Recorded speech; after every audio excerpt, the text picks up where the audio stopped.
अभी आपने सारा कन्वर्सेशन सुना, विकास जी और पवन जी आप दोनों ने ही सुना। सीएम शिवराज सिंह चौहान के नाम पर विकास जी, मोदी की गारंटी एक अलग चीज है, मोदी की गारंटी पर तो मिला ही, लेकिन एक जो सबसे ज्यादा कमान सौंपी गई थी मध्य प्रदेश में वो थी सीएम शिवराज सिंह चौहान के पास। उन्होंने लाडली बहन योजना लाई, जिसके बाद मध्य प्रदेश में जो है भाजपा जीत पाई दोबारा से, जहां पर पहले से ही कहा जा रहा था कि कांग्रेस जीत जाएगी, लेकिन कहीं ना कहीं लाडली बहन योजना के दम पर भाजपा जीत पाई। और उसके बाद ये कहां तक सही है कि भाजपा के बड़े चेहरों तक को बोलने तक का अधिकार नहीं है, क्योंकि वो अपना मुंह नहीं खोलते हैं।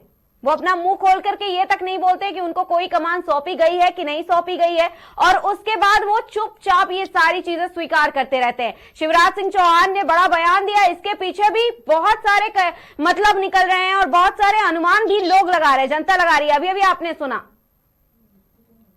देखिए, सारे अनुमान टीके पड़ जाएंगे। दूसरी चीज, जहां तक लाडली बहना की बात है, तो लाडली बहना योजना जो शिवराज सिंह चौहान जी ने फुटप्रिंट छोड़े हैं एमपी के अंदर, उन्हें भारतीय जनता पार्टी के जो वर्तमान मुख्यमंत्री हैं वो उन्हें आगे बढ़ाएंगे, इसमें कोई दो राय नहीं है। शिवराज सिंह जी के मार्गदर्शन में ही आगे काम करेंगे, इसमें कोई इफ एंड बट की बात ही नहीं है। आप दूसरी चीज समझने का प्रयास नहीं कर रही है सोनाली जी। सोनाली जी, आप कब तक चीजों को एक सिस्टम होता है, हर पार्टी का काम करने का तरीका है, आप उनसे क्यों नहीं पूछते हो कि जिनके यहाँ अगर उनके राष्ट्रीय अध्यक्ष के चुनाव में अगर उनके नेता नामांकन कर देते हैं शीर्ष नेतृत्व एक परिवार की इच्छा के विपरीत जाकर के, तो पूरी पार्टी ने उन्हें 6 महीने तक हाशिए पे कर दिया, उन्हें पूछा तक नहीं गया। क्यों? क्योंकि उनकी इच्छा के विपरीत चले गए। भारतीय जनता पार्टी में पूर्णतः रूप से आजादी है, आप अपनी इच्छा को व्यक्त कर सकते हैं, शायद इसीलिए। लेकिन ये आजादी कैसी है विकास जी, ये आजादी कैसी है? सीएम शिवराज सिंह चौहान कल कुछ नहीं बोलते हैं, उन्होंने कुछ नहीं बोला, इसके अलावा उन्हें कोई पद नहीं दिया गया, लेकिन आज उन्होंने इतना बड़ा बयान दिया और वो इतना तक कह दिया कि अपनों से लड़ने से अच्छा है कि मर जाना बेहतर है। तो मर जाना बेहतर है, इससे ज्यादा क्या ही बोल सकता है कोई? सोनाली जी, इसे आप भारतीय जनता पार्टी का अनुशासन समझिए। ये भारतीय जनता पार्टी के वो कार्यकर्ता हैं शिवराज जी, जो कांग्रेस पार्टी के किसी भी कार्यकर्ता के सोचिए, वो शिवराज सिंह जी के पैर के धोमन के बराबर भी नहीं हो सकते हैं। ऐसे कार्यकर्ता है शिवराज जी, और आप उनकी चीजों को गलत इंटरप्रेट कर रही हैं। पहली चीज ये समझिए कि उन्होंने किस परिप्रेक्ष्य में कहा, ये शिवराज जनता यही समझ रही है विकास जी, जनता यही समझ रही है, क्योंकि जनता के सामने ये एग्जाम्पल सेट किया जा रहा है। पूरा देश देख रहा है कि आप जिन्होंने पूरा जीवन लगा दिया, अपनी पार्टी को बहुत कुछ दिया, पार्टी में आपके है ही नहीं। भारतीय जनता पार्टी का कोई नहीं, इस समय कोई डिसीजन है ही नहीं। ये डिसीजन सिर्फ एक व्यक्ति का है, वो नरेंद्र मोदी। नरेंद्र मोदी डिक्टेटरशिप से चला रहे हैं और राजनीति की उस पार्ट पे रास्ते पे चल रहे हैं जहां पे नंबर 1 और 2 कैटेगरी के लीडर्स को हटा के सी और डी कैटेगरी के लोगों को लाया जाए, जिससे कि उनको कभी भी उनसे कोई दिक्कत ना हो, कभी उनसे कोई किसी तरह का मतलब कोई इस तरह ये काम करने का काम नरेंद्र मोदी कर रहे हैं डिक्टेटरशिप के नाते। आप ये कहेंगे भारतीय जनता पार्टी के निर्णय, ये निर्णय है नरेंद्र मोदी का, और नरेंद्र मोदी डिक्टेटरशिप में पार्टी चला रहे हैं। हो रही है इस निर्णय के बाद प्रधानमंत्री है, उनका सम्मान इसके साथ, मगर ये डिक्टेटरशिप से पार्टी चलाना ये संदेश दे रहा पूरे देश को कि आप जिन्हें इसका मतलब आप जितने बड़े नेता कमल सिंह है, शिवराज सिंह है, वसुंधरा राजे है, लाल तोमर है, और ये जितने बड़े नेता है इनके किए गए कार्यों को आप नकार रहे हैं। आप कह रहे हैं काम इन्हीं ने, दुनिया जिनको आपने बना इन्हीं ने काम किया, आप उनको आगे बढ़ा रहे हैं। इनके किए गए कार्यों को बिल्कुल नकार रहे हैं। माहौल बनाना है बड़े नेताओं का, ये बेइज्जती अपमान है बड़े नेताओं की। आप ऐसी बात कर रहे हैं। आप क्या कहना चाहते हैं? एक कैटेगरी के नेता कर रहे हैं, आप उसमें भी कह रहे हैं कि जमीन के नेता को, अरे भाई दीजिए जमीन के नेता को आगे बढ़ाइए, कौन मना करता है? आपकी पार्टी करिए, मगर इस तरह से बड़े नेताओं को जिनका जीवन लग गया है, जिन्होंने बहुत कुछ दिया प्रदेश को देश को, उनको आप किनारे लगा रहे, अच्छा नहीं है। आप सब जगह ऐसे ही कर रहे हैं। सवाल यही है सवाल विपक्ष का भी और जनता का भी।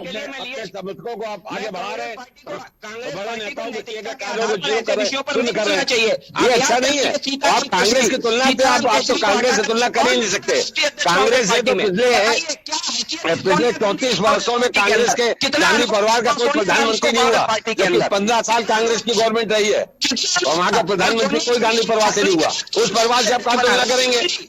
ये सोनिया गांधी ने 2 बार प्रधानमंत्री जैसे पद को ठुकरा दिया, उस सोनिया गांधी के त्याग की तुलना आप किससे करेंगे? आपके नरेंद्र मोदी जी से करेंगे? क्या बात कर रहे हैं आप कांग्रेस पार्टी की तुलना कर रहे हैं उससे। कहाँ कांग्रेस पार्टी का आपकी भारतीय जनता पार्टी के निर्णय दोनों बिल्कुल देश के प्रति लेके जा रहे हैं, देखने की बात है। निर्णय अक्सर का छूटेंगे। ये भारतीय जनता पार्टी है, हम अपनी आने वाली पीढ़ियों को भी भरसक अवसर मुहैया कराते हैं। हम गुलाम बनकर कार्यकर्ता को नहीं रखते हैं। हमारे यहाँ कार्यकर्ता संभाव से काम करता है, चाहे केंद्रीय स्तर का कार्यकर्ता हो, चाहे बूथ स्तर का कार्यकर्ता हो। यह केवल आपको भारतीय जनता पार्टी में देखने को मिलेगा। कांग्रेस भारतीय जनता पार्टी से इस विषय पर बात करने की, आज के डेट में सब गुलाम की तरह है। भारतीय जनता पार्टी में आज जितने भी नेता सब गुलाम की तरह हैं और सब गुलामी की तरह काम कर रहे हैं। कोई भी किसी का लोगों की तरह किसी को अभिव्यक्ति स्वतंत्रता नहीं है। ये कांग्रेस पार्टी है जहाँ पे लीडर कुछ भी बोल देता है क्योंकि अभिव्यक्ति की स्वतंत्रता है। आप क्या सब गुलामी में जी रहे हैं? किसी की हिम्मत नहीं नरेंद्र मोदी जी लीजिएगा किसी की हिम्मत की आलोचना कर सके। आपकी पार्टी डिक्टेटरशिप की पार्टी नहीं बची, डिक्टेटरशिप हो गई है। तुलना कर रहे हैं कांग्रेस से। सोनिया गांधी ने त्याग में की तुलना विश्व के सबसे बड़े लोकतंत्र के प्रधानमंत्री बनना, इससे बड़ा कोई जीवन की किसी लालसा नहीं हो सकती। उसको ठुकरा दिया जिसने, उससे आप तुलना करो, उस पर बात है।